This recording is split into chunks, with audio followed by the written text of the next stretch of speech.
നമ്മളിപ്പം ഈ whole body checkup എന്ന് പറഞ്ഞ ഒരു ട്രെൻഡ് ഉണ്ട്.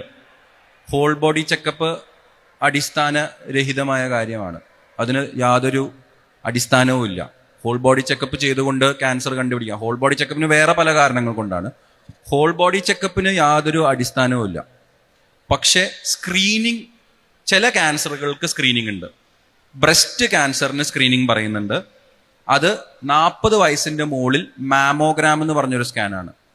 അത് ഹോൾ ബോഡി ചെക്കപ്പ് അല്ല ചെയ്യേണ്ടത്. മാമോഗ്രാം 40 വയസ്സിലുള്ള സ്ത്രീകൾ ബ്രസ്റ്റ് ക്യാൻസറിന് മാമോഗ്രാം ചെയ്യുക. അത് അസുഖം ഉണ്ടായിട്ടല്ല.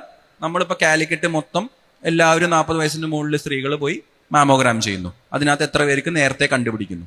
പിന്നെ കൊടൽ സംബന്ധമായിട്ടുള്ള ക്യാൻസറിന് കൊളനോസ്കോപ്പി ഉണ്ട്. അത് അവർ ജനറലി റെക്കമെൻഡ് ചെയ്യുന്നത് 50 വയസ്സിന്റെ മുകളിൽ ചെയ്യാനാണ്. 50 വയസ്സിന്റെ മുകളിൽ കൊളനോസ്കോപ്പി ചെയ്യുമ്പം വളരെ തുടക്കത്തിൽ ക്യാൻസർ പോളിപ്പുകൾ കണ്ടുപിടിച്ച് നമുക്ക് അത് അപ്പം തന്നെ ടാക്കിൾ ചെയ്യാൻ പറ്റും. പിന്നെ ഉള്ളത് പാപ്പ് സ്മിയറും HPV ടെസ്റ്റിങ്ങുമാണ്. അത് സെർവൈക്കൽ ക്യാൻസർ, ഗർഭാശയ മുഖത്തിൽ വരുന്ന ക്യാൻസറാണ്.